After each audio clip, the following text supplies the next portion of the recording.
Good morning, everyone.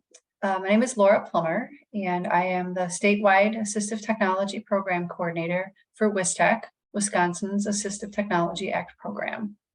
WisTech is located within the Department of Health Services and within the Bureau of Aging and Disability Resources. And I'm excited to welcome all of you to our third WisTech training for 2023. And welcome our speakers, Cindi Pichler and Gutmanis on supporting transition using native iPhone applications. This webinar is being recorded and will be made available usually it's a week or two on the WisTech Assistive Technology Council YouTube channel. If you have not subscribed, I encourage you to do so, and then you'll receive a notification of when that archive is made available. A little bit of housekeeping. We do have closed captioning available using the menu at the bottom of your screen. We also have sign language interpreters, and they are able to be spotlighted. This is the webinar platform, which means you are automatically muted and you have no camera. We encourage you to use chat or Q&A.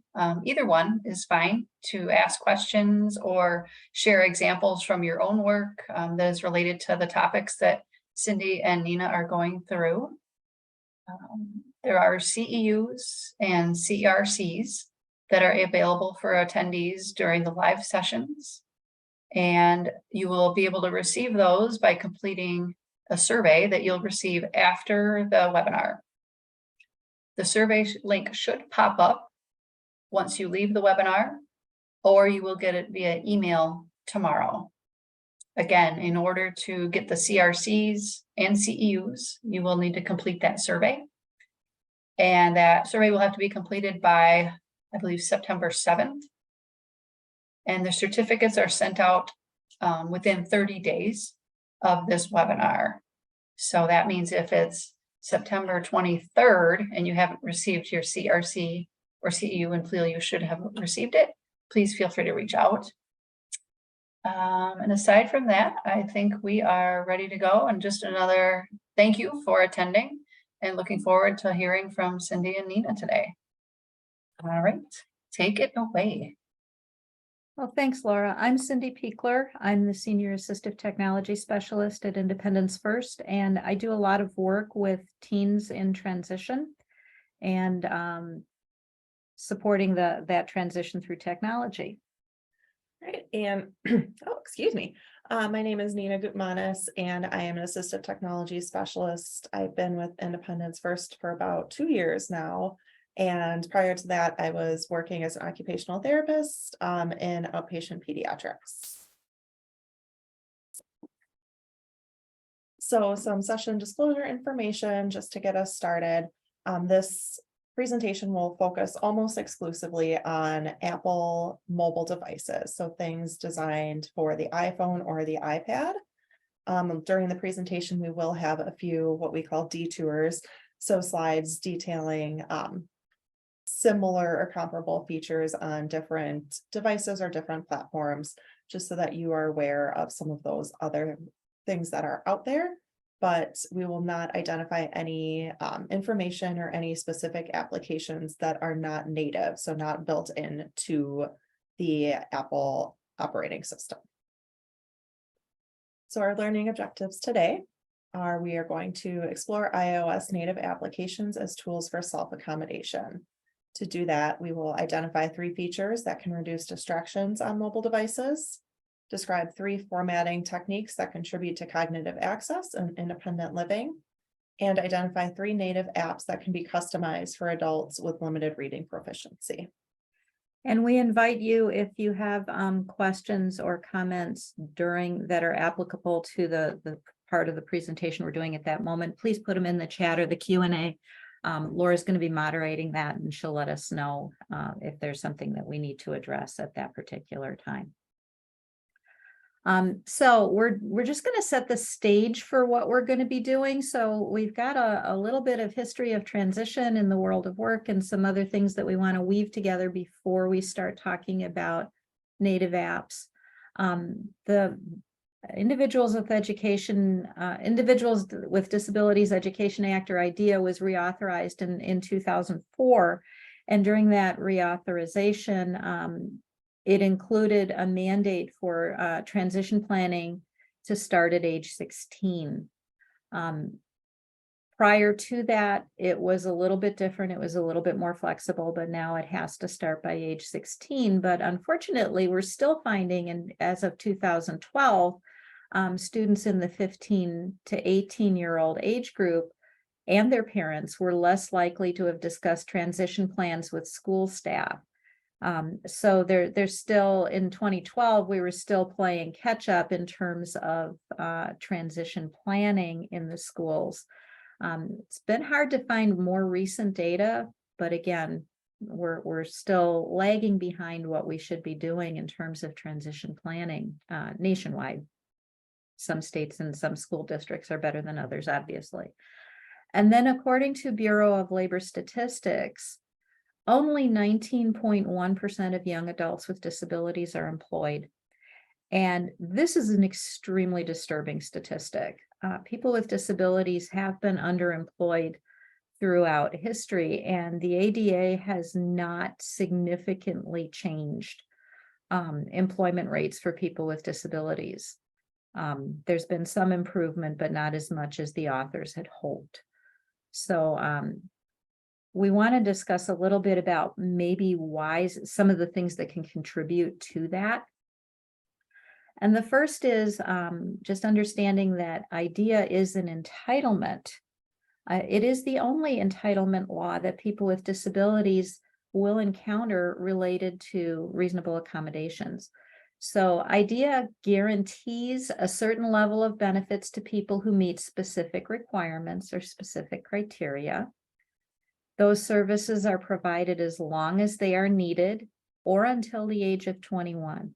It is possible for people to no longer need disability-related services under IDEA, maybe because of improvement or because of requesting that they not get those services anymore.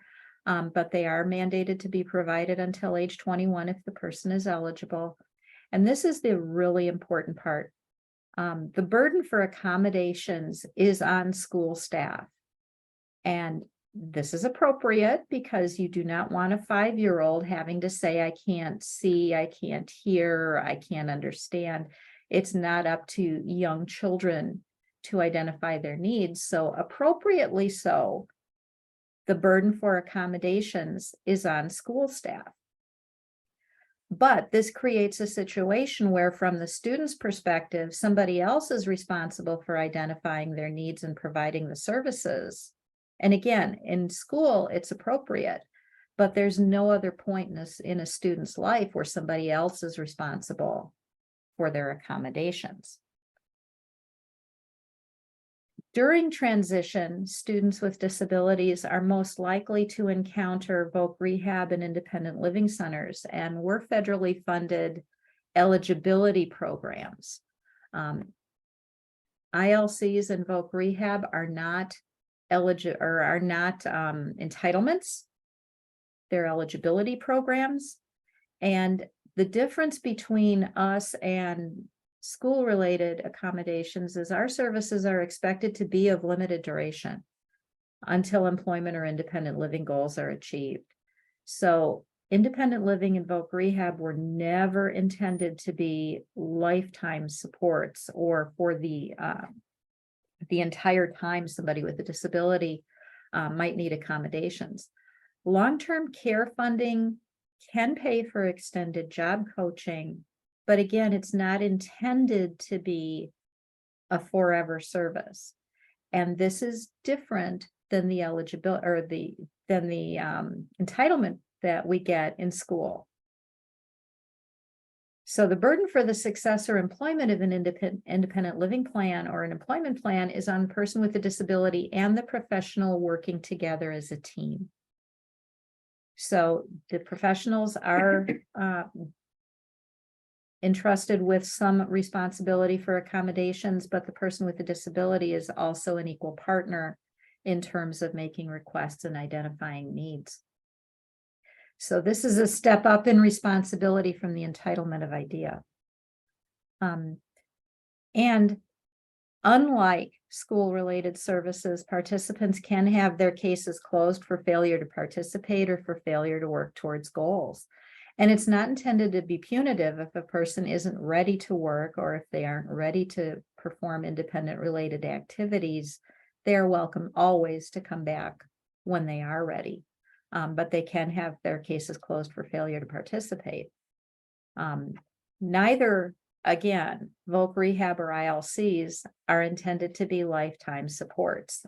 Typically, voc rehab clients are closed within a certain amount of time after obtaining employment. ILCs, you can have a little bit more leeway. You can develop additional goals if there's something else you want to work on. So ILCs do have a little bit more flexibility. The next law, and this is probably where people have the most difficulty understanding the transition into ADA, is the Americans with Disabilities Act is neither an entitlement nor is it an eligibility program. It's a civil rights law. It prohibits discrimination in recruitment, hiring, promotions, training, pay, social activities, and other privileges of employment. It requires that employers make reasonable accommodations to the known physical or mental limitations of otherwise qualified individuals with disabilities. And we have known and otherwise qualified bolded here in this statement because this is the first time that a person with a disability really needs to self-identify and request their accommodations, and they have to be otherwise qualified because the ADA does not grant preferential treatment or establish hiring quotas. And this is a very common misperception, especially among parents. I've heard quite a few parents say, well, if my child with a disability applies for a job and a non-disabled child applies for the job, my kid's going to get it because they have a disability and the ADA applies. It does not. And then the burden for identifying the disability and the accommodation is on the person with the disability. Employers can modify what types of technology or what types of accommodations they offer based on what is considered reasonable. But the burden for identifying the need for it is on the person with the disability. And again, during transition, we often encounter young folks who are still trying to figure out how to self-identify and still dealing with the whole I'm a person with a disability and I don't want anybody to know issue. So learning how to speak about and talk about and address their needs for accommodation is something that should be practiced during transition. And we're finding that quite often still to this day, it's not. And that goes back to discussing that transition planning during IEP meetings where the child is invited, that's one thing, but making sure that the child is an active participant when they start to get to those transition ages so that they are aware of what accommodations have been in place over these years. They are aware of how those accommodations are there to help assist with a disability related need, and they can start to practice and be aware of, I need this because of this, and how do I phrase that to another person? So having students involved in those IEP meetings is a form of advocacy, as a form of them learning what they need and how to present that to another person. Yeah, and we often have young folks come in here and I will ask them what accommodations they're currently receiving, and they say none. And then when I start to ask, are you receiving this or that or this or that? They're like, yep. They don't realize that the services or the technology that they're using is intended as an accommodation. So again, that's something that can be practiced during transition so that when they get into a competitive employment situation, they're ready to say, this is what I need and this is why. There are 3 accommodations that are commonly, and this cannot be emphasized strongly enough, appropriately offered in school that aren't offered in the same way in a competitive work environment. Children who receive accommodations throughout their school career have never known anything different. And I think as service providers, it's incumbent upon us to understand they don't know anything different. They don't know how to ask. They don't know what they've been using necessarily. So it's on us to help make sure that transition to self-advocate who can self-identify and request accommodations goes smoothly. And we spend a lot of time educating the folks that we work with who are in transition age about what is your disability, how do you say, this is what I need, and how much do you disclose and how much do you not have to disclose. So the first accommodation that is appropriately offered in school that will not be offered in the same way in a competitive work environment is extended time. In school, students may have untimed or extra time for testing and flexible assignment deadlines. I don't generally worry too much about testing accommodations when it comes to time, because as adults in a competitive work environment, we rarely enter a situation where we're tested. Sometimes we have to go for testing for certification or licensure or things like that. But as a rule, most jobs don't test regularly. So testing accommodations are a little bit different. But when people have flexible assignment deadlines and they're used to that as an accommodation, that's where they can get tripped up in a competitive work environment. In a competitive environment, you can get extended time for probation, or an extended probation, so you have extra time to learn the job. But at the end of probation, you are then expected to produce at a competitive rate. You might be able to work outside of established work hours if you need more time to get your work done, but that does not translate to extra reimbursement. So you don't get paid more for working slower than your colleagues. And that's something that can be a little difficult to wrap somebody's mind around. But working outside of established work hours may not even be an option if you're doing hourly work or piece rate. You find it most often that you can work outside of established work hours if you're in a salaried or a commissioned position. So again, extended time may not be an option, or it may be a limited option depending upon the work environment. Human assistance is the second accommodation that may not be offered will not be offered in the same way in a work environment. At school, it might be that there is a note taker, a reader, or a scribe available for the student. It may be that there's a one-on-one aide or a personal care worker, or that somebody is there for therapy, educational, or behavioral support of a student. At work, and this is where parents often get really tripped up, employers are not required to pay for personal care services. And there's a lot of restrictions on when external workers can come into a work environment. Typically, if somebody will require personal care during the workday, their worker is welcome to come in for before work, after work, for breaks, and for lunch, but they may be required to leave the premises in between. So they can't just typically hang around and wait to be needed. AT is an alternative for scribe, reader, or note taker, but again, employers expect independent use. So whatever technology the person may be using for reading, writing, or note-taking in a work environment, they are expected to know how to use it and to be able to use it as independently as possible.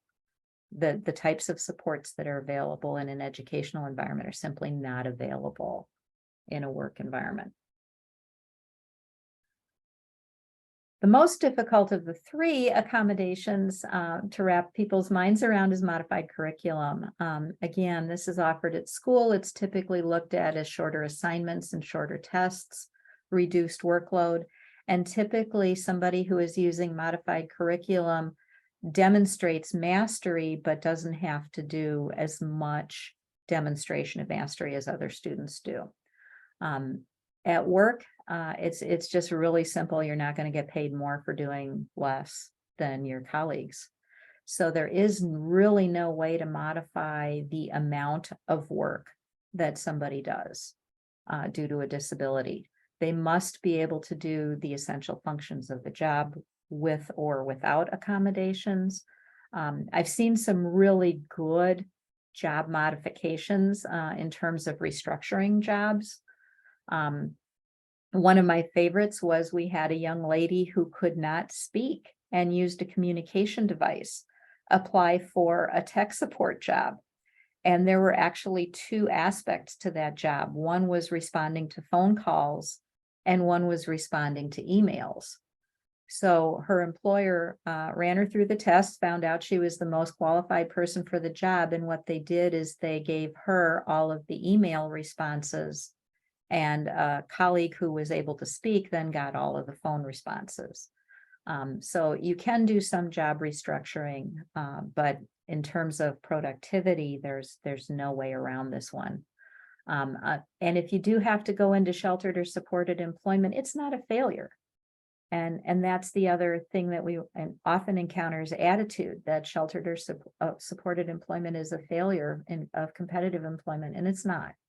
It just means that the environment is, excuse me, not able to support the needs of the person.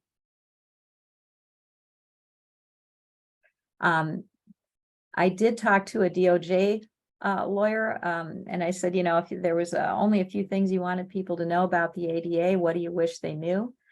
And he said, in order, the ADA does not require employers to remove essential functions of a job. So back to my person who could not speak, if phone communication had not been modifiable, that would have been an essential function, and she would have been disqualified because of her inability to speak rapidly enough to maintain productivity levels. And that ties into the second one. ADA does not require employers to lower standards. Whatever the production rate or whatever the rate is that the employer is expecting, the ADA cannot change that. And it does not require employers to provide personal use items, and that's communication devices, mobility devices, hearing aids, etc. And this is where it can get really murky, because if an employer is required to provide a phone for one of their employees, they can then be required to provide an accessible phone for that employee. If they're required to provide a desk and a chair, they can be required to provide an accessible desk or chair, but they don't have to do personal use items. Sometimes DVR or voc rehab will chip in for personal use items that have a vocational purpose, such as mobility devices, but it's not a requirement of the employer under the ADA. And then the ADA also requires that employees be able to perform essential functions without endangering the health and safety of others or themselves. And this is a liability thing. And again, it's we've heard this a lot with folks who have seizure disorders and maybe handling things that would be dangerous if they were actively having a seizure. And they're saying, I'm willing to take the chance. And the employer is saying, no, we're not willing to take the chance. So, Laura, did you have something to add? Yeah, I just had a quick comment on your last bullet point there about the endangering health and safety of the individual or others. Mm-hmm. I have done some side work for the EEOC on several claims, of discrimination. And this last bullet point can get very murky because the health and safety, the opinion of that, you referenced it a little bit with the seizures, but that happens quite frequently with hearing loss, as well as learning or cognition or neurodiversity. Neurodiversity such as following instructions or step-by-step activities that need to take place on the workplace. but there's a lot of them where it's murky on the hearing loss and whether that's a danger to others in the workplace. And so that one I do end up seeing quite a bit and being called in to kind of address that or debunk the myth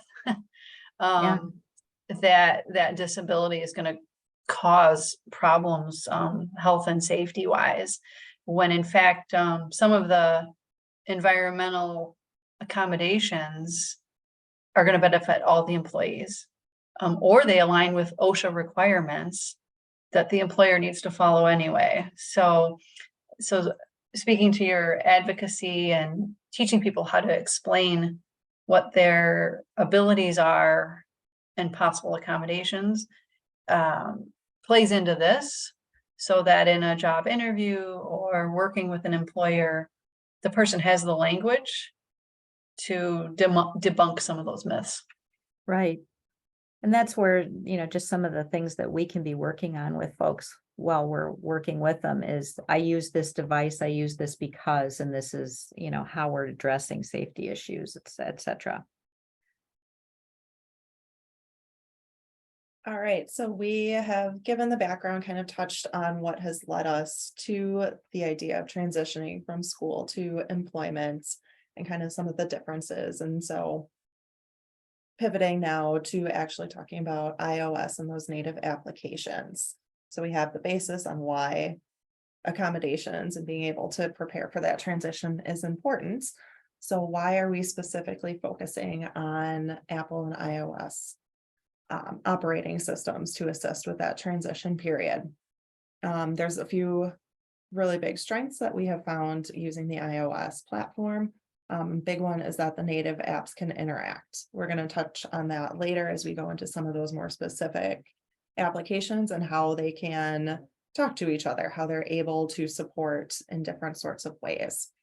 Other strengths, it reduces the confusion about downloading apps. This is something where you open up the box, pull out your iPhone, and they're built right in. You don't have to go into the Apple store and find, okay, which one was I using in school? Which one did my job coach say they wanted me to use? They're right there, they're built in. I know I've run into it multiple times where I'm trying to download a counter app or scheduling app or, any kind of thing. And there's hundreds that are out there. So not having to weed through which one is appropriate, which one am I going to like, which one is paid for, which one is free. Again, since they're built in, where they are, they're pretty consistent across devices, across generations. It reduces that information overload. Instead of having to weed through all of these different things, they're right there and available.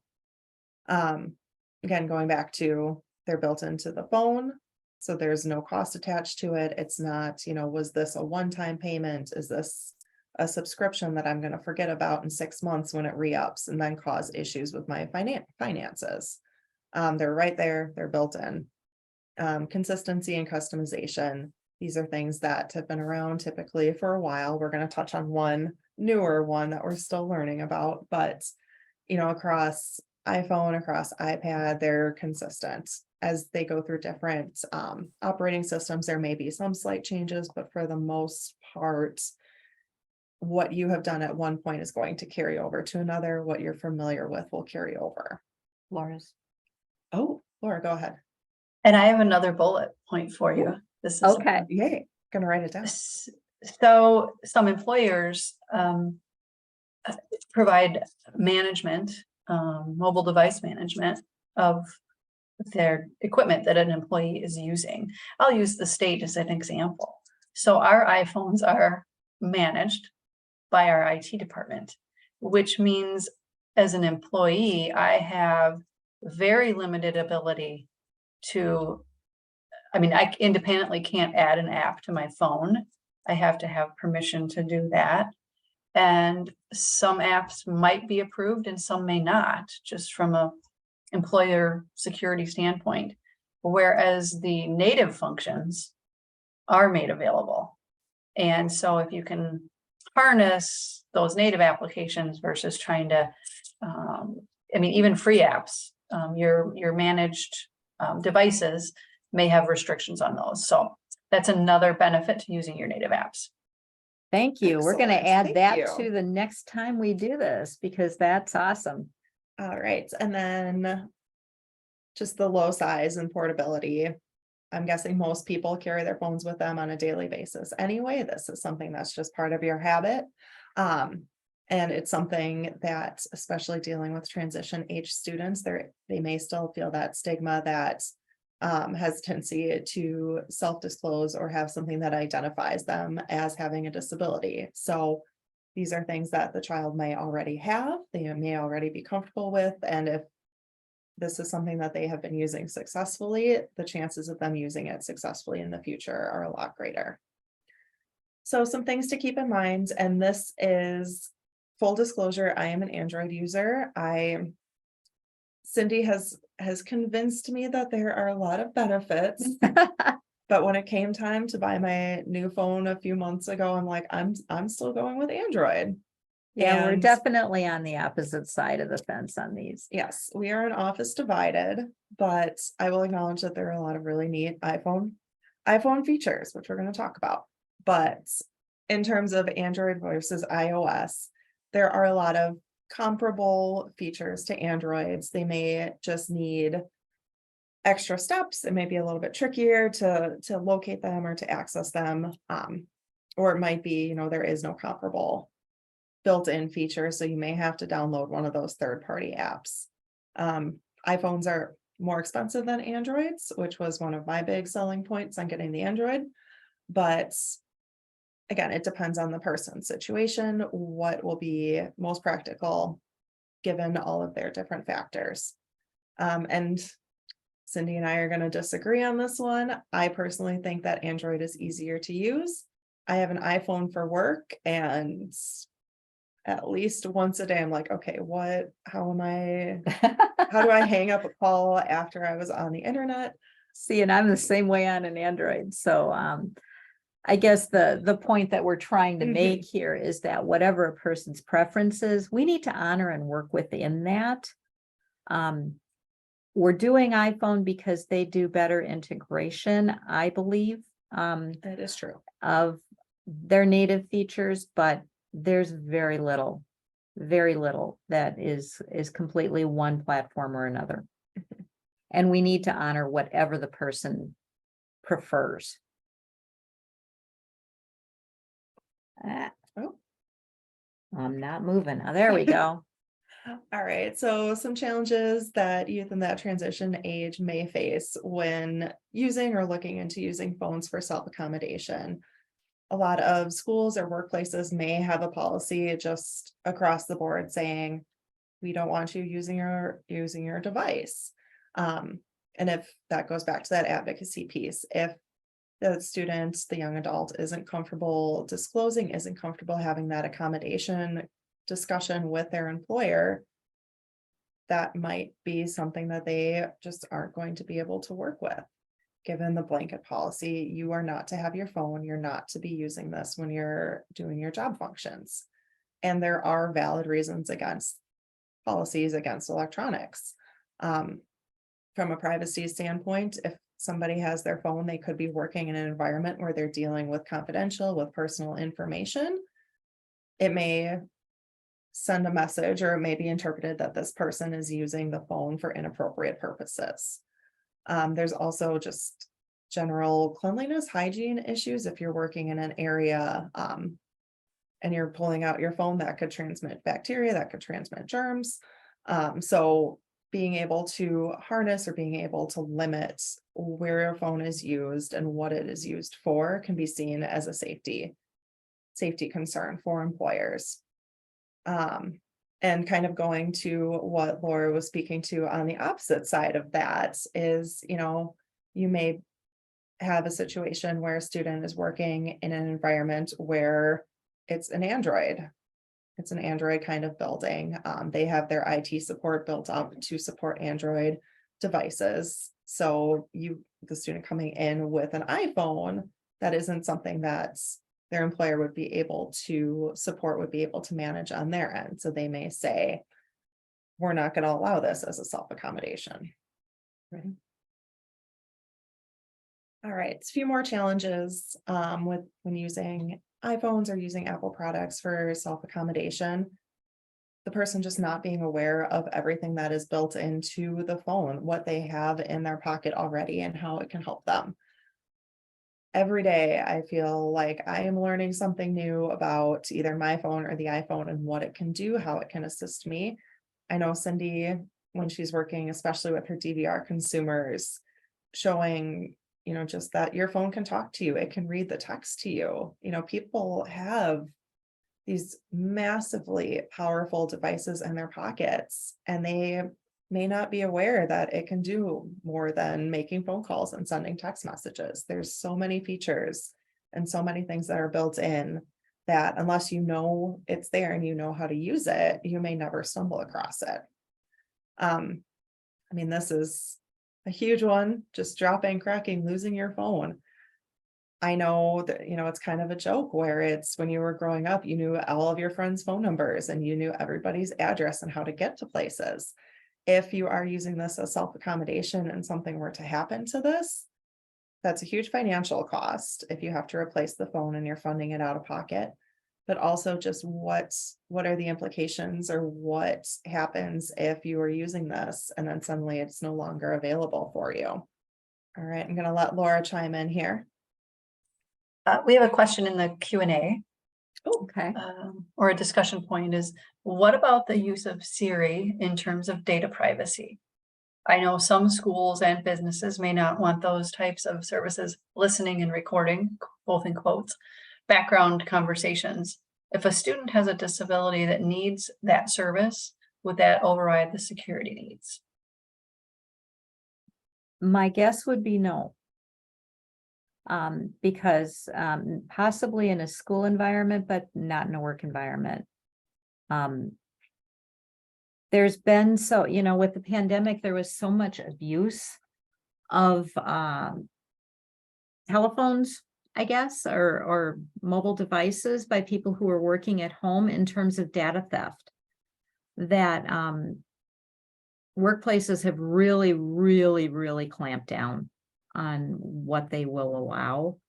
And if you're using Siri to instruct your phone or control your phone, there is no privacy, because there's no acoustical privacy, because people can overhear you. So where you may be doing something, when you're doing it manually, you may have some at least one-way privacy. With Siri, there's very little privacy. So again, if you're looking at confidential information and it's being read aloud to you, you better be using headphones. You cannot put it on speaker, because that's a confidentiality issue. So there's not a simple answer to that question. I don't know, Laura, with your work with the EEOC, have you run into any of this? You're correct. This is Laura. It's not a simple answer, because that would be where it would be reviewed on a kind of a case-by-case basis, depending on what the company is, what are the accommodation needs, what are reasonable. And then you would also take a look at this time, you might actually see what are some non-cloud based third-party apps that might serve that same function. So in the workplace, it might be where it has to be more of a locked third-party app rather than a cloud-based, because Siri is cloud-based. I run into that as a state employee with some of the apps that I have requested. It has to go through Office of Legal Counsel review, has to run through IT department for review, because anything on a Department of Public Health Services phone that connects to cloud services has to be reviewed. So even myself as an employee, I might not have access should I need it. Again, it might have to be a third party that is locked versus cloud-based. So it depends. Yeah, and unfortunately, that's the answer pretty much to any accommodation question, is it usually it depends. But thank you for asking that.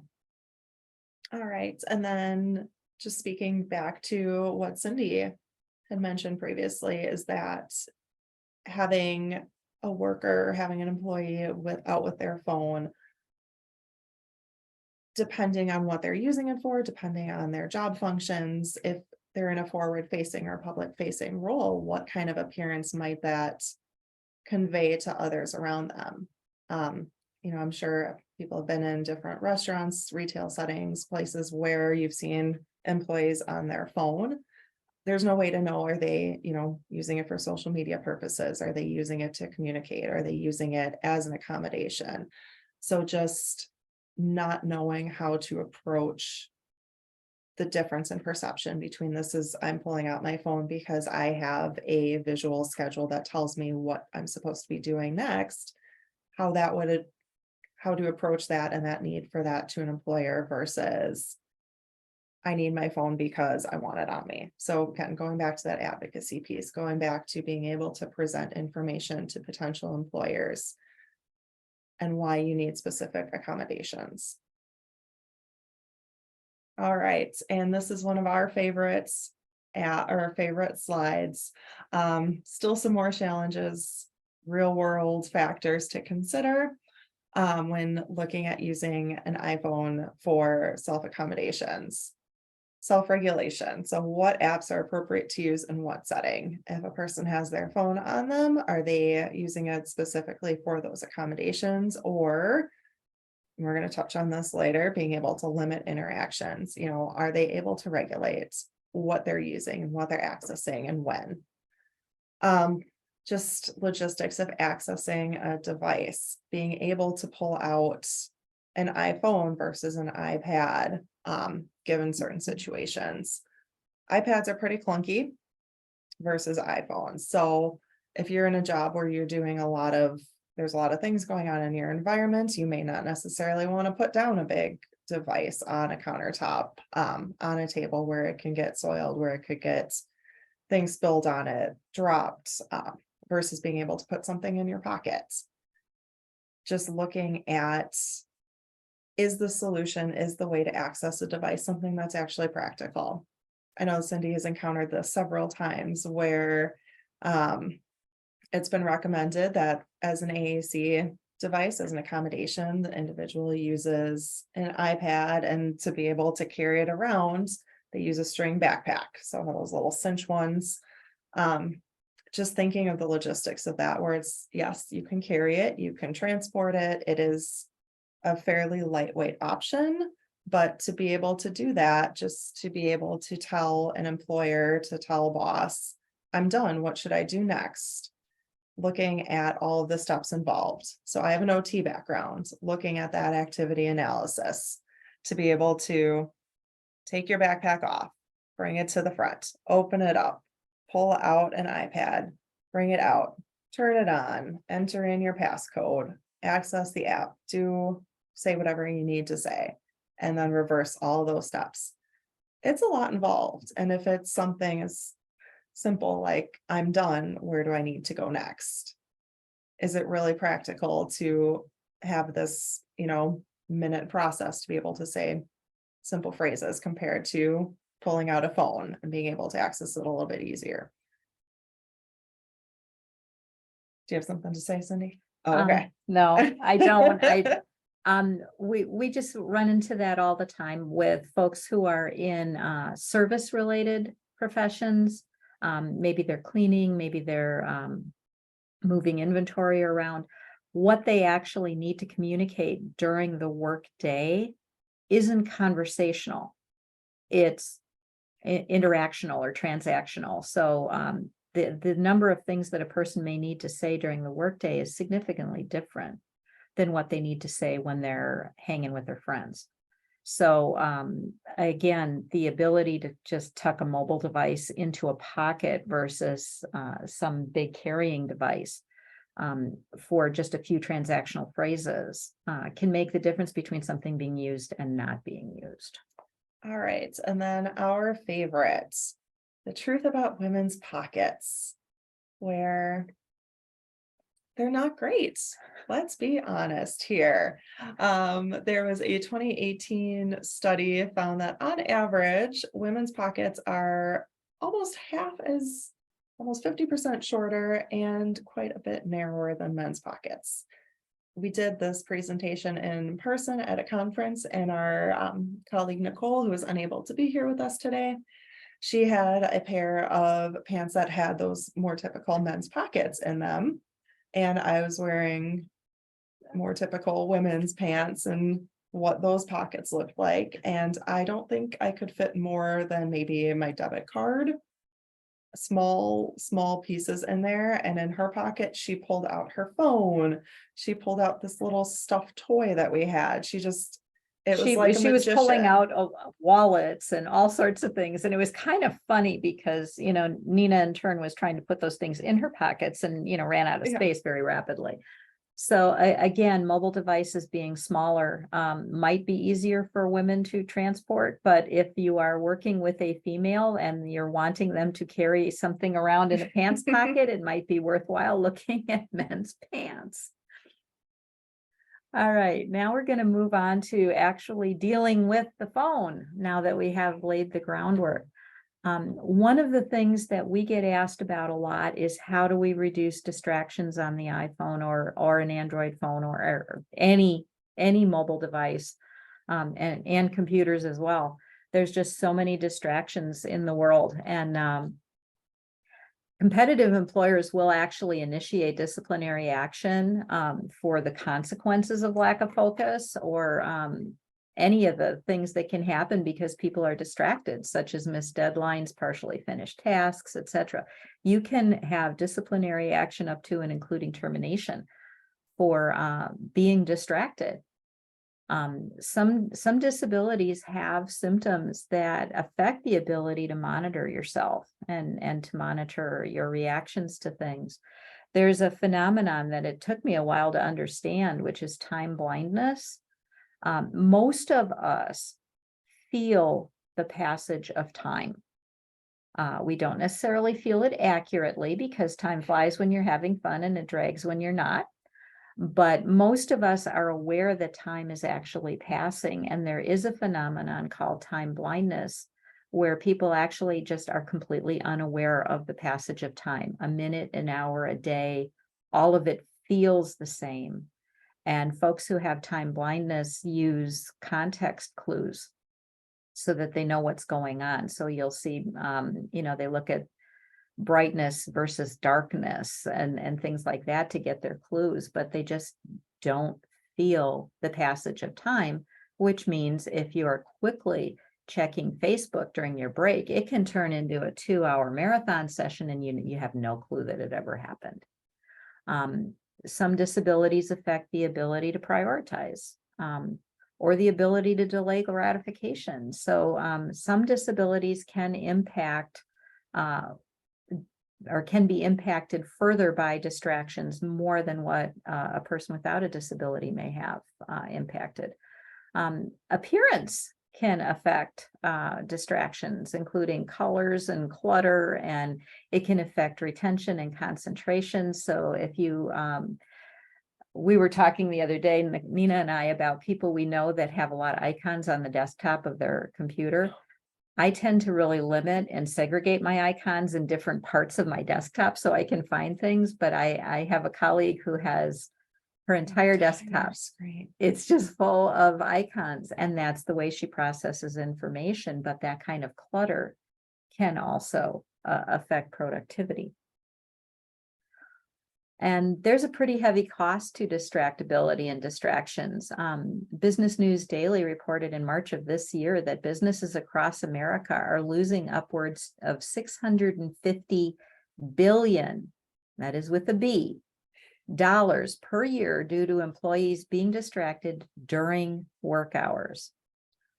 Last year, Psychology Today reported that businesses were losing an average of $4,500 a year per employee to social media use during work hours.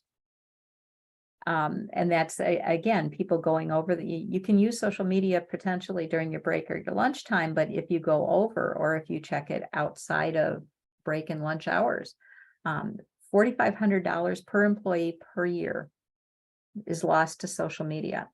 And there's an app called Rescue Time, And the purpose of that app is to limit distractions, but they actually collect user data, and they found that people average 58 phone checks during the day. 58 times a day is the average that people check their phone, with 30 of those checks occurring during work hours. So distractibility due to phones is a pretty significant problem. And if you factor in, a person has 2 15-minute breaks and a lunch, okay, that's 3 of those check times. You still have another 27 spread out over an 8-hour day. That's checking your phone 2, 3, 4 times every hour throughout the day. So I'm definitely guilty of this myself. It's, you just finished typing something, you finished a phone call, you finished one task. I'm just going to check it quick. But that definitely can add up, and how many of those quick checks then turn into a little bit longer checks.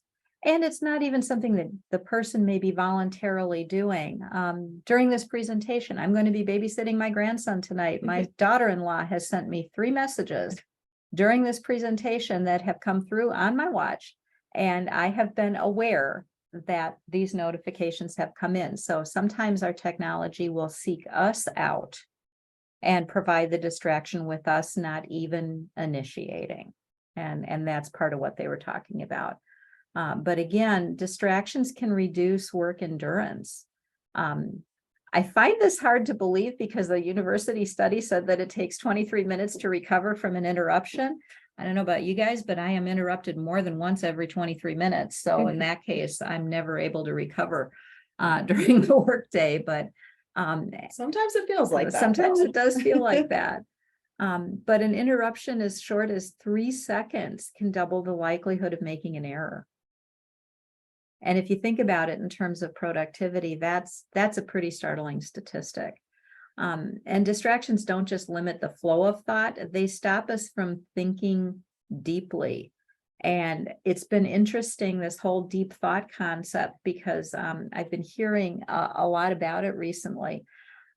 Deep thinking is a state where people can concentrate uninterrupted to find creative and kind of out of the box solutions, which is kind of the definition of AT services. So we, as a group of AT professionals, need to be able to think deeply in many situations in order to come up with an accommodation. So what happens if you're interrupted frequently? You put that off, or you delay it until you have time. So that can affect productivity.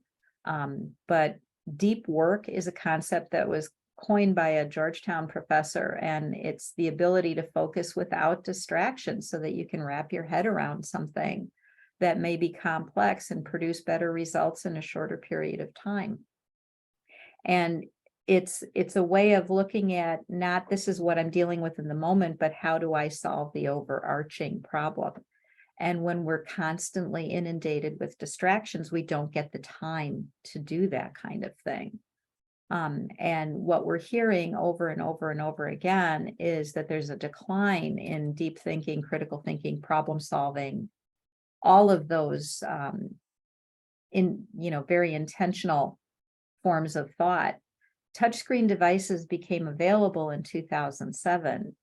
And within 2 years, researchers were starting to notice changes in sleeping habits, anxiety levels, mental health concerns, especially among young folks.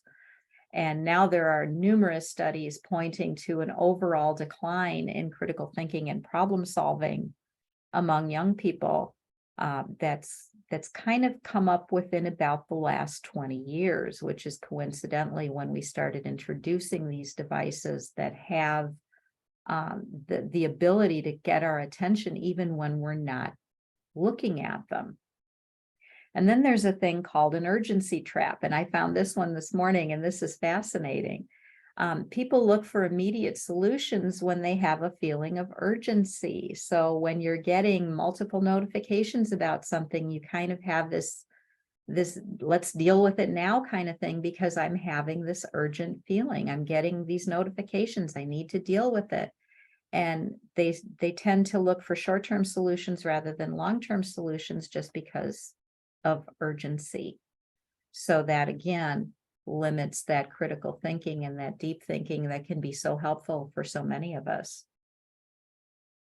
So the tech industry is aware of these studies, and within the last year, they have come up with some really creative solutions that we want to talk about a lot over the next few minutes. iPhone has, with iOS, I believe it was 15, introduced the concept of focus, which is designed to limit distractions. It's found in the control center or in settings. You can activate it in either place. But focus limits intrusions from apps or notifications under a specific set of circumstances. So, for instance, driving focus will limit all access to your phone except from a very limited group of people.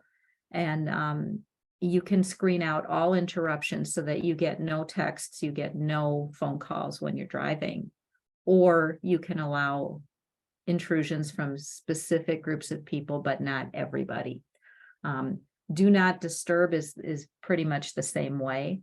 But you can set up focus to work under specific sets of circumstances, such as sleeping, maybe at home during the time your children are awake, when you're at work, things like that.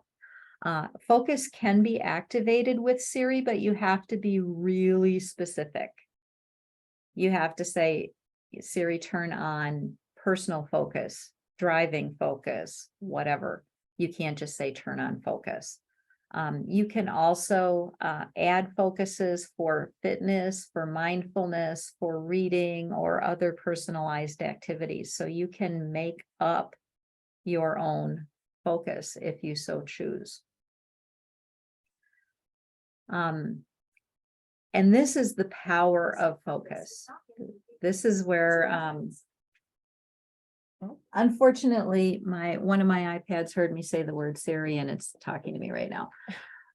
Focus can be app, time, or location based. And this is where I have just fallen in love with this feature, because I've heard folks who are working with people in job coaching situations saying, oh, my client is a YouTube addict and they're ducking into the bathroom and watching YouTube videos during work hours and they're going to get fired. You can have focus turn on at specific times if a person has a regular work schedule, or you can have focus turn on based on a person's specific location. So if they work an irregular set of hours, rather than having to reprogram or redo this focus, you can have it just say, when I arrive at my job site, work focus will turn on. And during that time, my ability to access certain apps is negated. I can't do it. And here you see some examples. We have work focus turned on. I can limit the people who can access me during that time. I can limit the apps that access me during that time.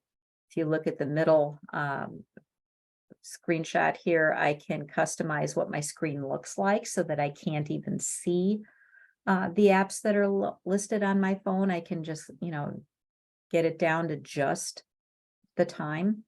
If you look at the next one, I can add filters and specifications to it, and we're going to talk about filters in a minute. But I can set a schedule based on time, location, or if I'm using a specific app. So in school, I'll pick on school. If it's time to read, when your Kindle app is turned on, your phone won't work. You can't get text messages. You can't access Facebook, because you're using your Kindle app and you're supposed to be reading right now. So focus does really allow quite a bit of customization. This is an example of the different ways that you can customize a focus for yourself. And Laura, in your honor, I chose biking as a specific focus, but you can add a specific focus for a specific person, and then you can customize the heck out of it so that the person can have only what they're supposed to see available to them at a specific time. And I just love the different colors and the different icons. I mean, it makes it look pretty for sure, but then just figuring how those can help contribute to decreasing that cognitive load, helping to be able to enhance the intuitiveness of being able to use this. And as Nina was pointing out, if you look at the screenshot to the farthest right there, you see that the work focus is the current active one, and it changes color, it changes background brightness, and the color of the little icon shows up. For the focuses that are not active, everything is kind of muted and grayed out. So even for somebody who is colorblind, there is a visual way to determine which one is on. And then, of course, if you're using any of your accessibility settings because of vision loss, it will also speak the screen. You can use some of the talking features of the phone to actually tell you which focus is activated as well. But focus filters, and I'm going to go back a slide here. I'm going to go back to actually when you're looking at the fourth one from the left, where it says do not disturb. Focus filter is the ability to customize how you, when a specific focus is on. So focus filters let you limit or select the number of calendars, what can be viewed in a calendar. It lets you limit or select which emails accounts can be viewed. And I don't know about you guys, but I have all of my email accounts come into my iPhone, but I'm getting personal emails, I'm getting work emails. All of my emails are just kind of tumbling together on my phone. When I limit which ones I can access during work hours, I can screen out my personal emails and only access work emails during work hours. I can limit messages from specific people. I can customize appearance when the focus is turned on. And then this one is really important. I can temporarily hide notification badges, and we're going to talk about those in a few minutes, but I can temporarily hide notification badges when focus is turned on, and that can be a source of anxiety for a lot of folks. So again, focus lets you customize what you see just to a fare thee well. And Nina, I'm going to let you take over on the Android side. All right. As the token Android user, want to touch on some of the comparable features that are available on different platforms. So some Android features do have a similar feature called focus mode, found in digital well-being and parental control settings. I just got a new phone recently, and I know I've seen it as I was setting it up, but I honestly haven't played with it too much. But it is definitely something I want to look into. It was a pretty big game changer about 2 years ago when I started here, when I found out about do not disturb, because I was absolutely notorious for, I would silence my cell phone when I would get to work, but I would always forget to undo that. So I would have my mom calling me, I'd have my partner calling me on my drive home, or I would lose my phone and I could never find it. So being able to just discover do not disturb was huge for me, where I wouldn't have to think about unsilencing my phone. So being able to kind of dive deeper into focus on Android, I'm very excited about. Some things to keep in mind though, is that, options are going to vary by phone style manufacturer. So if somebody has a Samsung versus other phones that are out there, different models, it may look a little bit different, interact differently. Google Assistant is available on most fairly recent phones and can offer some of those similar features. One thing that we run into pretty frequently is if working with somebody who has a government phone, so the individual is low income and they receive that phone, that plan through their benefits, may not have all of the same features that Other Android phones would. So it may require downloading apps to be able to get one of those comparable features. This was before focus. This was one of my big soapboxes, was turn off notifications. Every single time you and I download a new app onto our phones or on any of our devices, we are offered the opportunity to receive notifications. And the yes button is usually on the left, and it is usually pretty, and it is usually bigger. So they are encouraging us to receive notifications. And, again, that creates that sense of urgency and that distractibility. But I routinely answer no, and then I will go back and turn them on if I feel I need to be notified. But notifications are found in settings, and each individual app on your phone has notification settings that can be configured individually. Notification options include, I don't want notifications, they're completely turned off.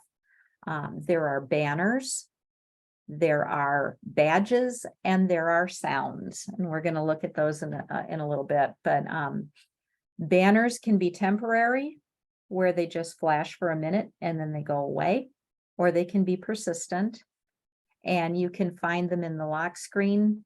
You can do notifications management in the lock screen, or have them show up in the lock screen or the notification center. So here we have a lock screen on the right, and it's showing badges. Those are those little counters that show you how many new things you have to look at. So again, I'm showing on the left the notification in the iPhone. On the right, we're showing badges telling us that some of our apps have new activity. So when you go into your notification settings, you see on the one on the left here, I can have it just count, I can have it stack, or I can have it list. And this is what they talk about banners. So the third one from the left here is showing a couple of banners in my notification center. One is telling me that I've got 6 months of free Apple Music coming, and then another one is telling me that I have voicemail. Both of those are persistent. They're going to stay there until I make them go away. And they are listed so that I can see each individual one, rather than stacked, where it'll show me that there's something on top, but that there's something underneath. And again, on the far right, the screenshot on the far right is showing that you can customize notifications within each individual app. So in this case, my news app is not notifying me of anything. For some reason, I really want to know what's going on in notes. I'm getting banners, sounds, and badges. Same thing with my phone. I'm not getting any notifications from my photos. I'm getting banners and badges, but no sounds from my Pronto Forms app. I'm getting everything from my Reminder app. My Remo app is off. And again, screen time, for some reason, I really want to know how much screen time I've been using. And I'm also using a accessibility feature called sound recognition, and I've got that really tuned up so that if it's doing what it's supposed to be doing, I'm going to get notified in every way possible. Style of notification is important, and it's something really to consider. Sounds can grab attention, but they can disturb others as well as distracting the user.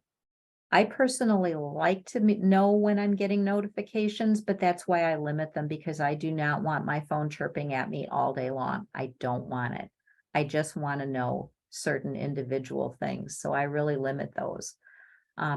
Badges are small and discreet, but they can increase anxiety if the number is large. And Nicole, our colleague who couldn't be with us today, had mentioned that she had something like 20,000 emails from a personal account that was showing up on her iPhone. She thought the number was funny. That did not create the same feeling for her spouse. Her spouse just felt that was really a big, huge source of anxiety, and finally talked her into getting rid of some of those.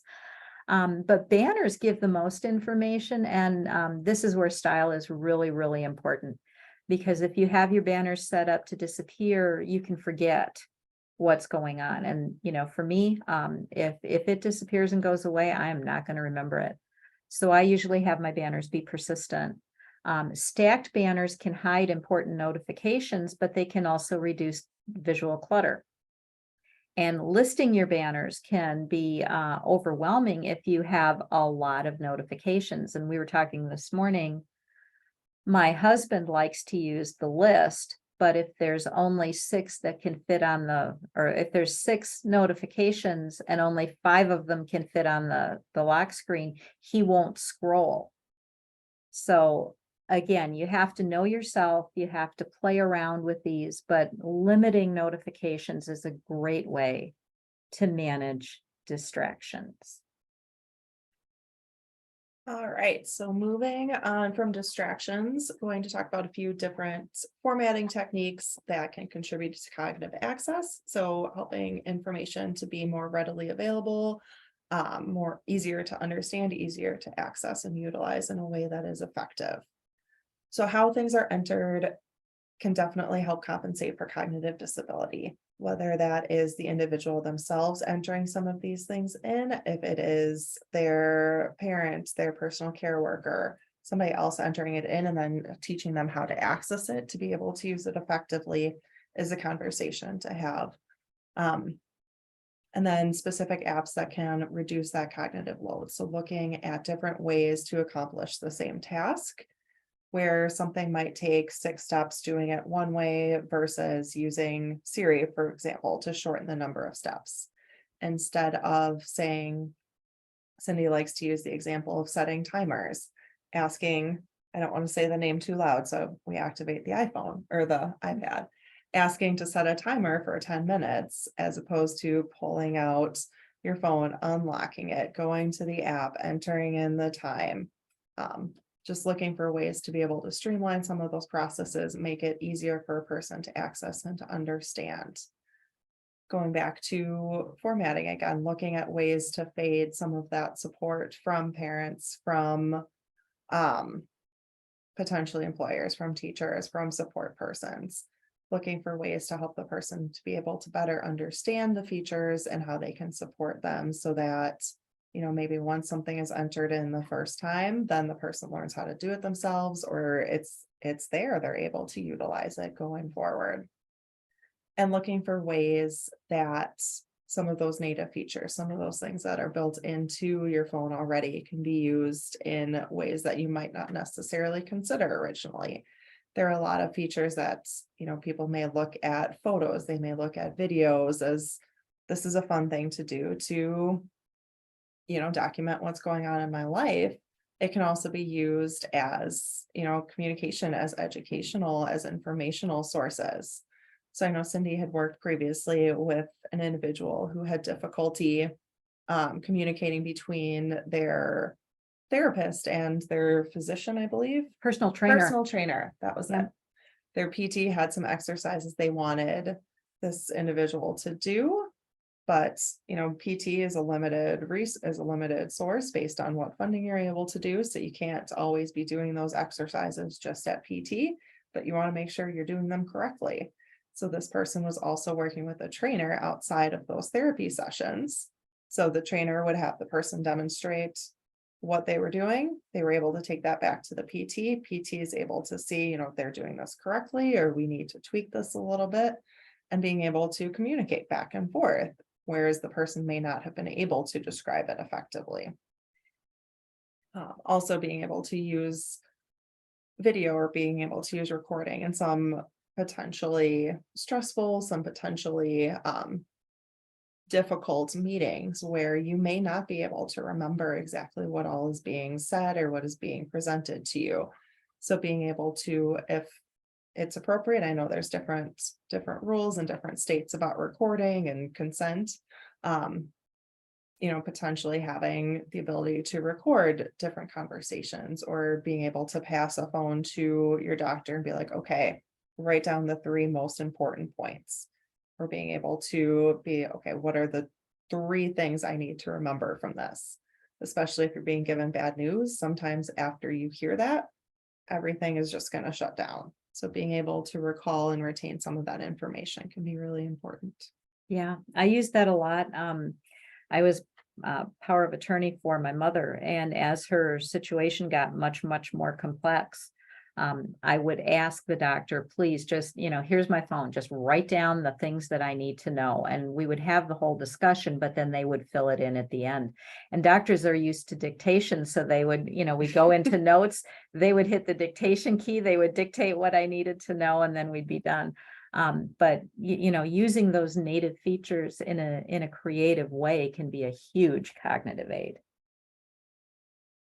All right, so looking at calendars and calendar entries, being able to use the built-in calendar and use it effectively can be huge. So as a person is making calendar entries, doing a full, all the information that's available can really help with cognitive access. So when you're creating that subject line, putting the first and last name of the person you're meeting with. We actually recently ran into some hiccups with this one, using our calendar system with our coworker Nicole, who was out for yesterday and today. She does not do this. Where it works great for what she needs it to do. She understands what's happening, but when we had to cancel some of her appointments, she just had a first name and a last initial. So having to go in and figuring out, okay, who exactly was she supposed to be meeting with? What's their contact information was a bit of a process. Whereas if she had their first and last name, we would have that. For our appointments, we typically have the phone number right in the event details. So eliminating some of those steps. Going back, looking at the location, so full address of where you're going. One of the nice features is using these native apps is that they can talk to each other then. So you put your address in the Google or in the Apple Calendar, you're able to click that and it'll open it up into maps on exactly where you need to go and the best way to get there. Going back to phone numbers, having that information in there. So if you're on the road, you hit a traffic jam, you're able to really easily call the person to let them know. Or in the case of other people, you're able to share your calendar. If somebody else has to access your calendar, they are able to get in contact with the person if they don't have that contact already. Any other kinds of special instructions, and attaching documents. This is something that we have really utilized a lot in our work, is being able to, when we go to homes, it might be an instruction to use the side door, or you need to park over on this side of the parking lot, or, here's the code to buzz to get into the building. Having that information readily available is really helpful, along with being able to attach documents. So being able to attach information if you're going to a doctor's visit, if you're going to a job interview, if being able to have access to whatever you may potentially need or want to reference. And then being able to customize reminder times. So you're only able to set 2 reminders and no snoozing. It could be, we'll talk about it, I believe in the next one, or Should I go to the next one? go to the next one. All right. So, all right. 2 different screenshots. Detailing some of the things that we had discussed previously, being able to link to maps from the location field and automatically linking the phone number. If you do put in a phone number, it goes right to the top of that note. So it's really easy to find. You don't have to go digging into details. And then documents, photos are able to be added, which is really helpful. Unfortunately, on the iOS platform, you have to upload whatever you're adding to your iCloud drive first and then bring it into the calendar. So it's a little bit more complicated than it is if you're using a computer like Windows. But you can, if you sync another calendar with your iPhone calendar, it'll bring all those attachments along. Okay, next slide. All right, so a few different scheduling options and settings that you can add multiple calendars in the settings feature, depending on what the person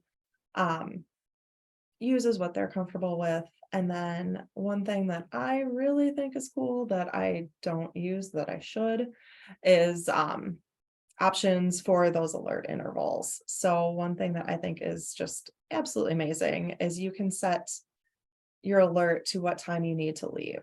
So instead of having to search for the address, figuring out, okay, this is where I'm going to be, what time do I need to go to get there? It'll tell you, you need to boogie. It's time to go to get to this appointment on time. Which is really, really a great feature, I think. There's time to there it leave. is. Okay. So instead of having to figure out, given what your transportation method is going to be, how long it takes, can be really helpful. And then going back to alerts or reminders, being able to set it for, I need to know I need to be in this meeting 10 minutes before is a lot different than I know that my parents' birthday is coming up a week ahead of time. I need to go out to the store. I need to buy the card. I need to write in the card. I need to mail it out. So you might want to have a little bit more time before being reminded of that, as opposed to everything reminding you the day of, or everything reminding you 10 minutes before. Because with some of those things, especially some of those social aspects or social interactions, you want the heads up. A big thing that we talk about is, as students are transitioning out of school, being able to build up those natural support systems, being able to build up those relationships and have people that they're able to have support them, being able to discuss concerns, be able to ask for advice, be able to ask for accommodations. So the more ways to help facilitate those natural support systems, the better. So, I know I get really excited when I get actual mail. I get birthday cards. I get those birthday phone calls. I get, different people reaching out about different significant events in my life. That's something that helps strengthen those social bonds. So being able to find ways to help a person build up, and it's not just birthdays and anniversaries, but those are two big examples. All right, so then looking at contacts, going into that contact list, again, making sure that you have complete entries, so full names, so not just so that you're able to find them, but potentially if somebody asks you like, hey, do you have this person's phone number, or they refer to them in a way that you don't typically hear it, you would be able to access that information. So filling out all the available information you have, where you know them from, the company, potentially the address, email addresses, and then notes for searching for things later. I know I've had people in my phone before where I've needed it for a very brief period of time or very specific reasons. So being able, when I'm scrolling through, I might not recognize that, but then I go into those notes, I'm like, oh yeah, I know them from this one area. Being able to do different things like nicknames, phonetic names, the pronunciation. There are some names, I have Cindi in there as Pichler, so that when I'm telling my phone to call Cindi Pichler, it actually understands it, as opposed to, you don't have that entry. Or me having to mispronounce my own name so that I can reach my spouse. Yeah. One thing that everybody should have in their phone is those emergency contacts. Have that set up in case that there is some sort of emergency event. Somebody's able to easily find that and notify the correct person. And then share my location, which we will talk about a little bit later, I believe, but being able to set certain criteria, certain people that will be able to see your location. That depends on the person's relationship, their privacy preferences. This isn't something that should just be default enabled, or a person feels that they should have to do it. But if that is something that is a concern, that is a feature that's out there and that they can set up with other trusted individuals. And one thing that's really important is Siri will dial by nickname. So if you include the field for nickname and maybe you call your Aunt Jean Boo Boo, you can have Boo Boo listed as a nickname and Siri will dial by nicknames. So that's very important for people who may not use full names or may have difficulty remembering full names. And one thing to keep in mind for the share my contacts is that it does not communicate across operating systems. So I can't do share my location on my personal phone to see Cindy, Cindy's iPhone. It has to be the same Same platform. Same platform. So some screenshots showing what complete contacts would look like given all of that information. So full name on the far left screenshot, there is a picture to be able to help identify the person. Full name, nicknames. I don't know what Starfleet is. Is that It's a the nickname? job. That's the It's job. employer. Yeah, Okay. Cindy made these. I did, and I'm a So- Trekkie, so it's very Star Trek. Yeah, a few little jokes in here that I probably am not going to understand. But you can identify different phones, work emails, custom ringtones. So I have one default ringtone for everybody, but I know in the past I have had, family is one, friends are another one, work is another one. So just giving some of those extra cues on where something is coming from. Different formatting for home, work, birthdays, notes to be able to search later. So if you're trying to find all of your Star Trek people and tribbles, those are the little furry ones. Those little furry ones, Those are the little furry ones. Can be helpful. One thing that is over on the power tip, I know I've used this one in previous jobs too, putting either work, putting doctor, putting if there's a group of people that you would be searching for together, having in that first, as the first name, something to lump them all together. So having all of your doctors as Dr. blank, and then it puts them together. I had it as work and then the name. So if I needed to switch shifts with somebody, for example, I could easily find all of my work contacts and do a group message that way instead of having to sort through and then try to remember, did I get everybody? Did I miss somebody? And I mentioned having taken care of my mom. When the power of attorney was activated, I suddenly had to communicate with all of her physicians. So where it says Starfleet on the one on the left, I would put mom's cardiologist, mom's ophthalmologist, mom's whatever, so that I could search for the word mom and it would bring up all of the contacts that were related to her. And it just made it much easier than going through all of my contacts. So how you format these contacts, you can put so much information in and you can make it so much easier for yourself simply by formatting your contacts heavily. All right, so two other features that are built in, looking at clocks and maps. So within clocks, there is the ability to set alarms.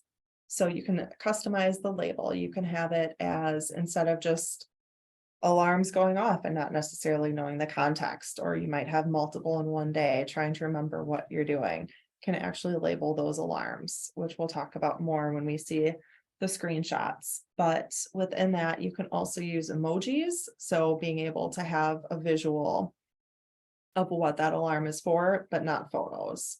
That can be helpful For non-readers. yeah, for that cognitive access piece. So there may be an alarm. If they don't have any context, they might not realize, okay, this is my alarm that I'm supposed to be brushing my teeth, or this is the warning alarm to go and get ready for the boss, for example. You can repeat depending on what kind of criteria you need. So you can either choose days, Monday, Tuesday, Wednesday. You can have it set for Monday, Thursday, Saturday, which can be helpful if there's some of those non-standard times. And then those alarms and labels can also be sent to an Apple Watch if you might not necessarily have your phone with you at all times, assuming the person has a watch.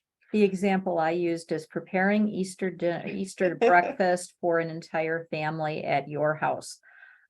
What I did is I set up a series of alarms with instructions on what I was supposed to do when the alarm went off. And then it would come to my watch and it would say, put potatoes in the oven.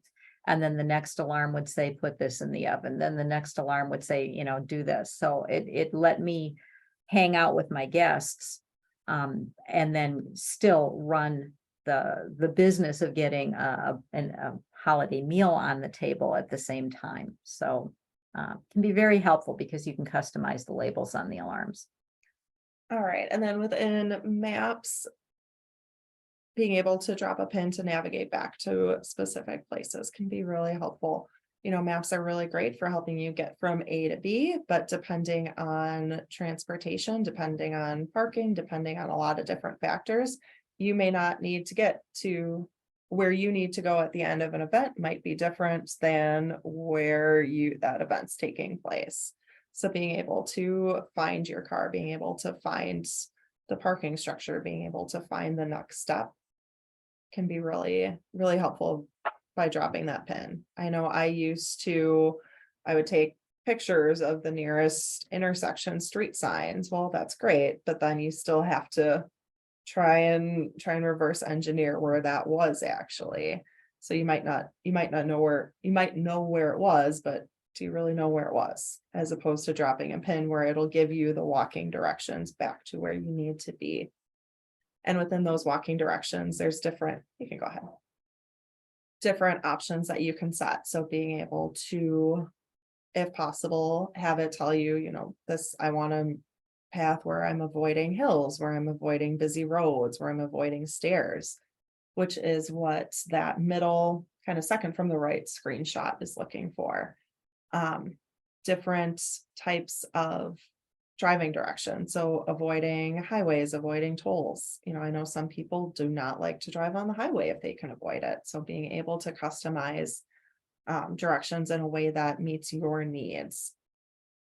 Going back to a bit of what Cindi was speaking of, that first alarm. It's kind of small print, but there's a few different ones set for different times and different intervals. So 5:30 a.m.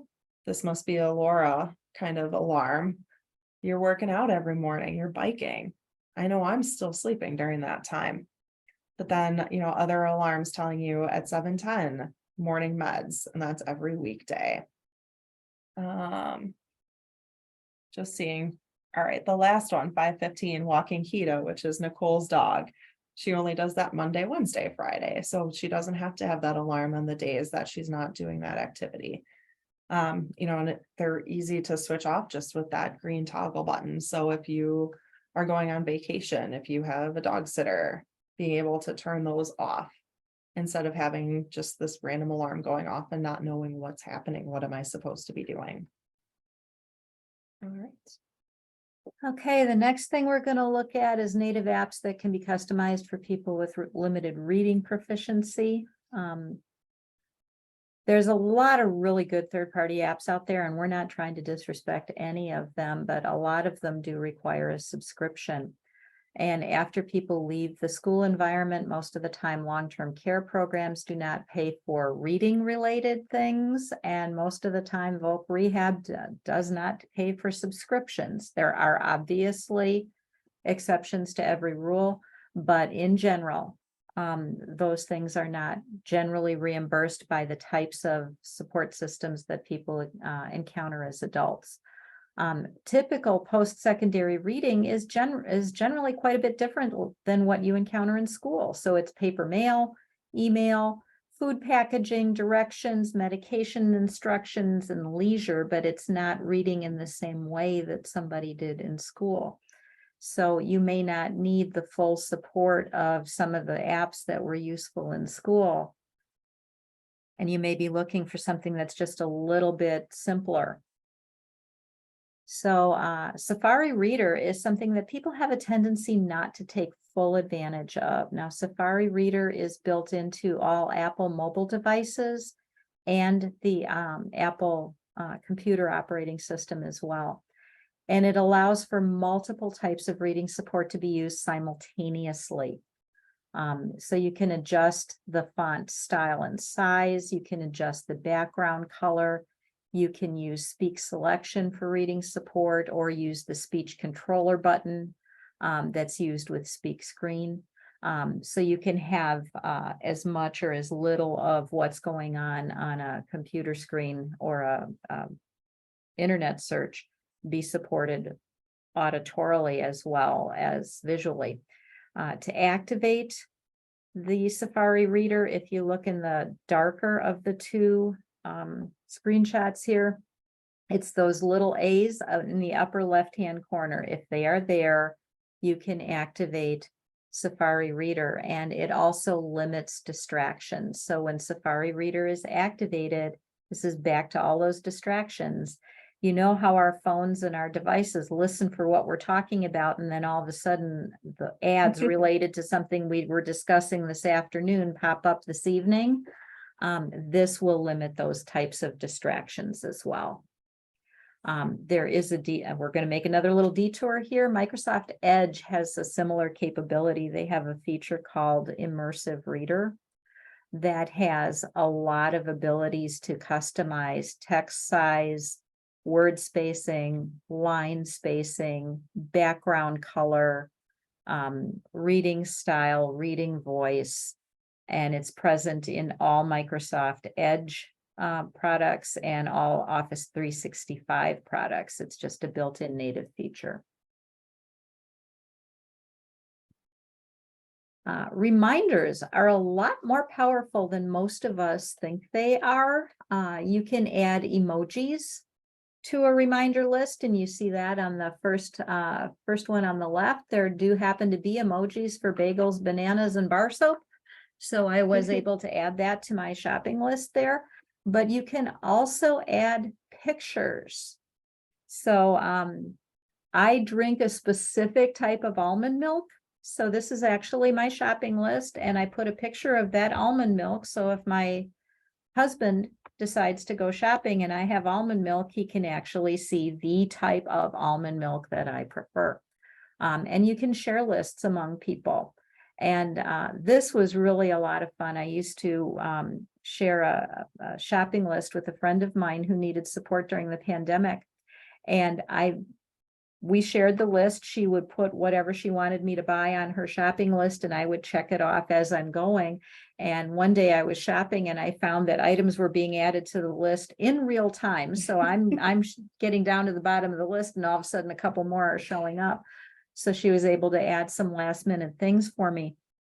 But the list can be alphabetized, and you can decide how you want to see items. You can have completed items go away, or you can just have them rotate to the bottom of the list. But these shared shopping lists have been incredibly helpful. They were incredibly helpful during the pandemic. But you can use reminders in so many creative ways. Reminders can also be generated by time and location. So again, if there's something that you only need the next time you're at the car dealer, you can put in the address of the car dealer, and the next time you're there, you will get whatever reminder you wanted. So very, very powerful. Siri and Photos also have some really powerful features built into them.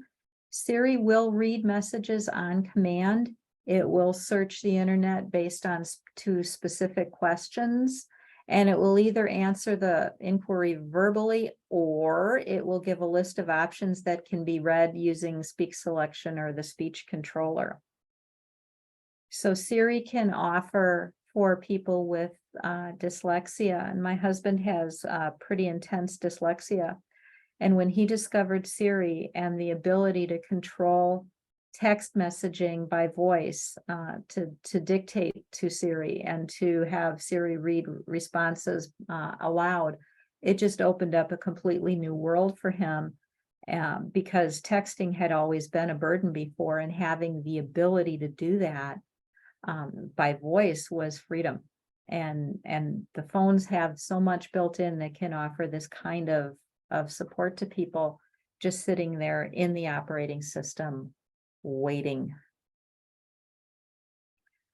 Live text is a relatively new feature that's part of Photos. It detects text and gives the option of using speak selection or speech controller to read it. I had never noticed it. Well, it's, like I said, relatively new. There's a little icon that shows up when you're holding the camera over some text, and it offers you the opportunity to read whatever shows up inside of the selection. You see it on the left. I was looking at the ATIA schedule, and it framed out in yellow the parts that it was detecting and willing to read. And then when you press that icon that's on the bottom, it colors itself yellow, and then it starts to read. So you can use it as a very, very simple read aloud option. Great for packaging in grocery stores. Not necessarily something I would want to try and read a book with, but if I just need something read to me really, really quick, this live text in photos is a fantastic option. All right, within Notes, you can also use that speak selection option. And within Notes, you have the ability to import pictures, scan documents, or scan text. So the screenshot kind of in the middle of the screen details some of those options, what it looks like within the app, and then being able to have that integrated with the speak selection to be able to help support access to some of the information that's within those documents, within those things that the Notes feature is looking at. And then within Notes, you can also do sharing, can do saving for future reference.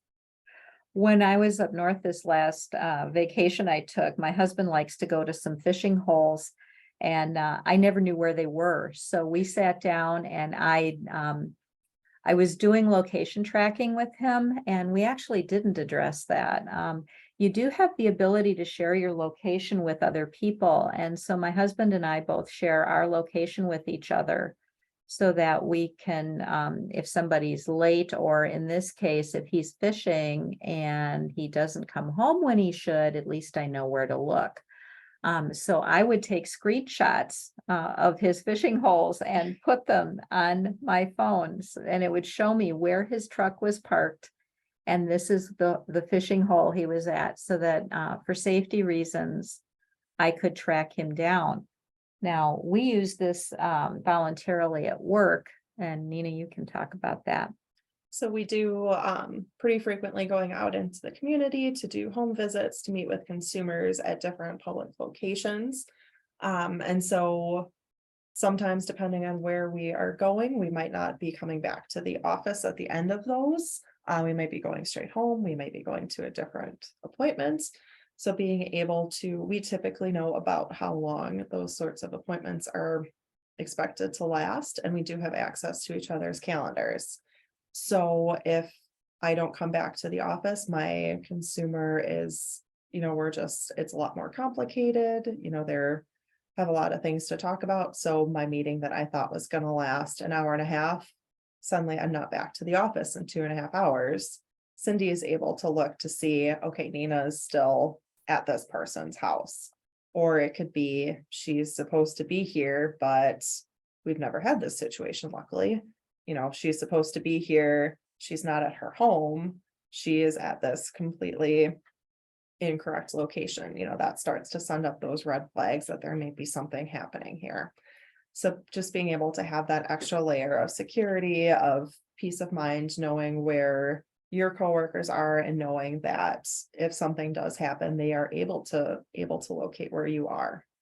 Now, we only do that on our work phones. We do not do that on our personal phones, and that is completely voluntary. An employer, I think there's probably some legal issues with an employer being able to track a person, but in our case, sometimes we're going into areas that are not safe, and we are somewhat concerned about our well-being, and that way we have the ability to track each other, but it's been completely voluntary, and we can turn it off at any time.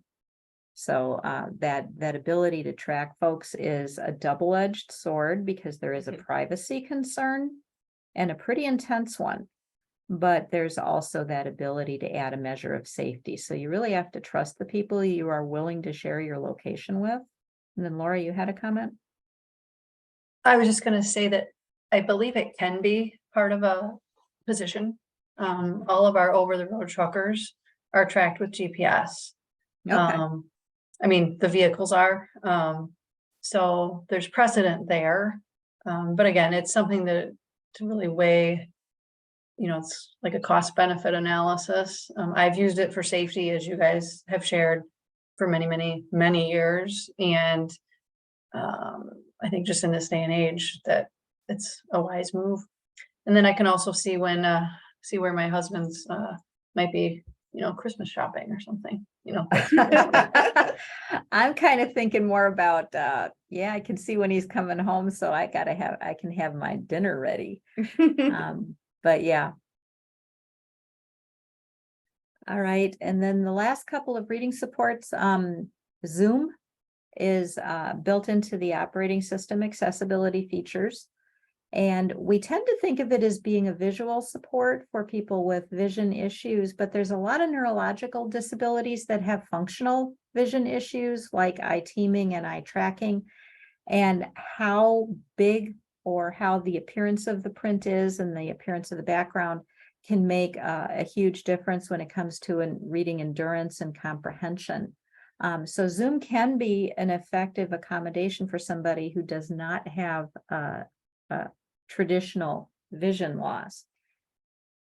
You access it by going to settings, accessibility, and then Zoom. And then you have a couple of options, both of which are activated by double tapping 3 fingers. And the first time I accidentally activated my Zoom, I needed Laura to talk me down because I did not know how to make the Zoom window go away. But now I'm familiar with it and I kind of like it, and I turn it on and off as I need to. But you have 2 options. One is full screen. And when you when you double tap with 3 fingers, and you want it to go to full screen mode, it enlarges your entire screen. And you can scroll up and down using 1 finger, but if you want to scroll left and right, you have to use 3 fingers to move.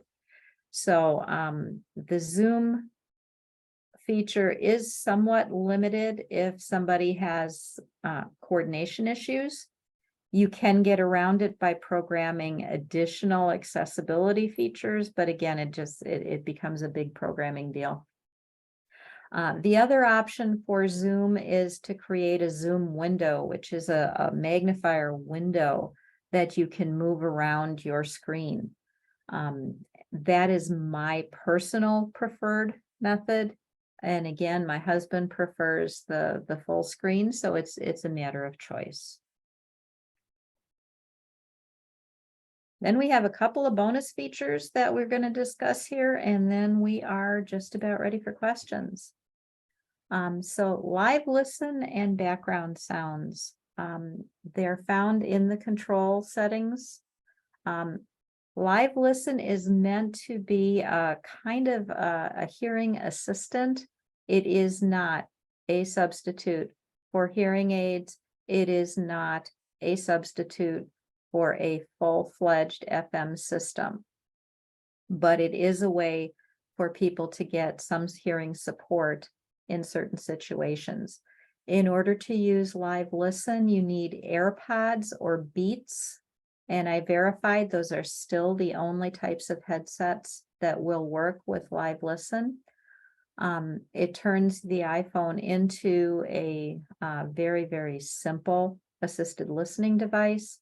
And you can attach an external Bluetooth microphone, so you can give the external microphone to another person and concentrate on, you will hear them better than all of the sounds around you. So again, it can function as kind of a pocket talker kind of deal. Laura, do you have anything to add on that? This is Laura.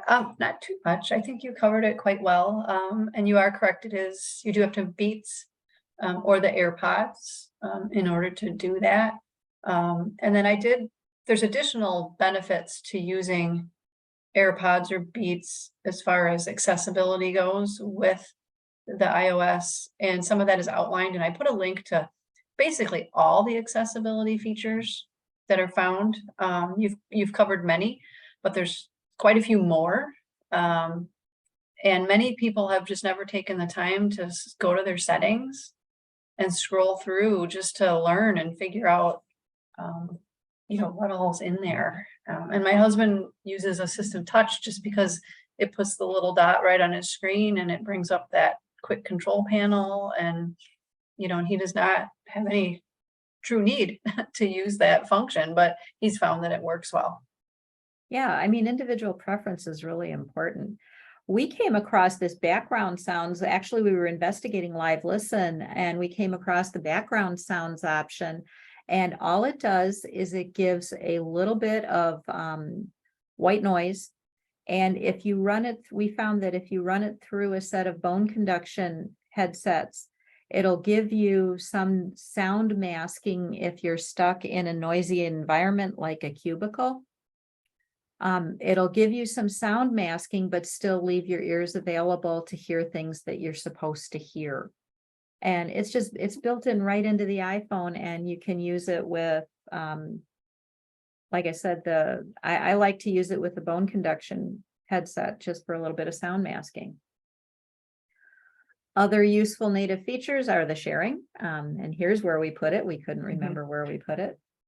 All right, a few different types of Find My. So Find My devices using the same Apple ID. So if you have an iPhone, an iPad, being able to locate multiple devices, items using AirTags.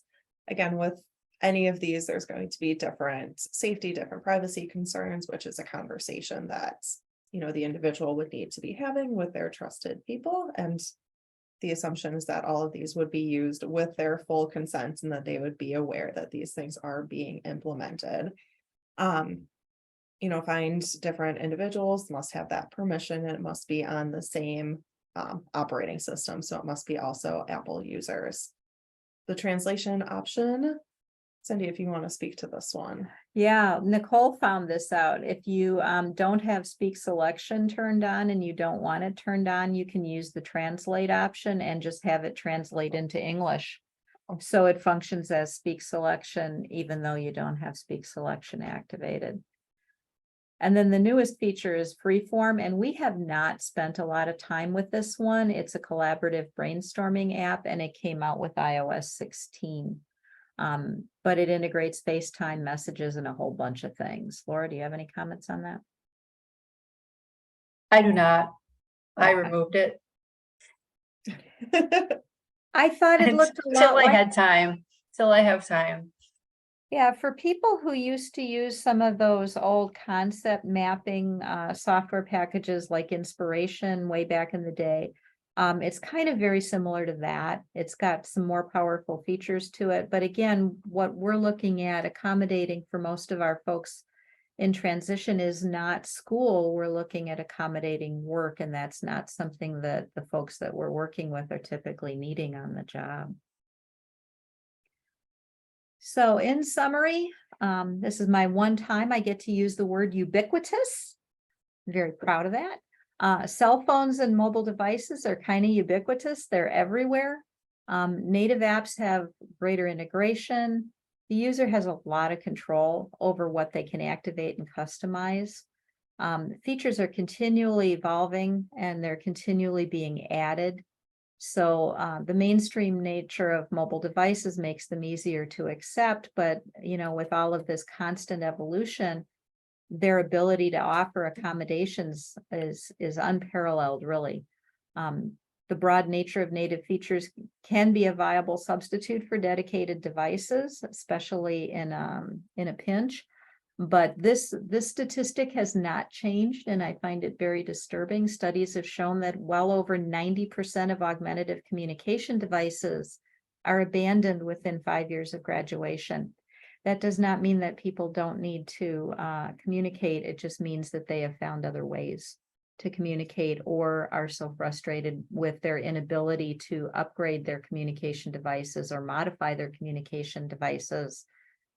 How many of us still have the same vocabulary at 23 that we had at 18? What we want to talk about has changed. And if our devices can't be upgraded, they're going to be abandoned. And unfortunately, post-high school, there's very little support for people who need ongoing support for their devices. So if you have something that's got native features and that you can program or operate yourself, the ability to use it is it's a little higher.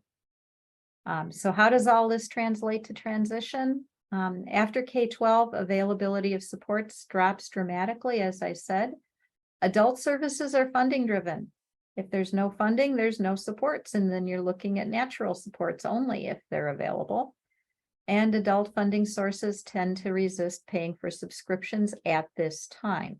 That may be something that will change, but at this time, we're still seeing a lot of resistance to paying for app subscriptions. So again, you're being forced to look at native apps. So early and continued training in the use of native features increases the probability of continued use when supports fade or are unavailable. And just this week, I've had a couple of assessments with young people who have been very well supported using native apps, and they're doing great. And I have a feeling that their road to adulthood is going to be a lot smoother. Because they've had that support and that training when they were in school. So we have 1 minute for questions and comments. Well, thank you very much. This has been a great training with lots of really useful information, and I hope everyone's encouraged to dive into their devices a little bit more, including those with non-Apple devices. We are not sponsored by Apple. So are there any questions? Otherwise, I'm seeing lots of thank yous in the chat. I've not seen anything in Q&A. So just a reminder, this has been recorded and it will be available on the WisTech Assistive Technology YouTube channel, usually at about a week as we get the captions lined up and uploaded so that they are fully accessible. You will see a survey that pops up at the end of today, or you'll get an email reminder tomorrow. And after that, that's if you want CEUs and CRCs, you have to complete the survey. We hope the rest of you will voluntarily complete that survey so we get your feedback, and especially hear about what other training needs that you might have for the future. And aside from that, just thank you very much. And any questions, feel free to reach out to WisTech or myself, and Cindy and Nina. I will be sending out a PDF of their presentation once that's available as well. So thank you, and everyone have a great rest of your day.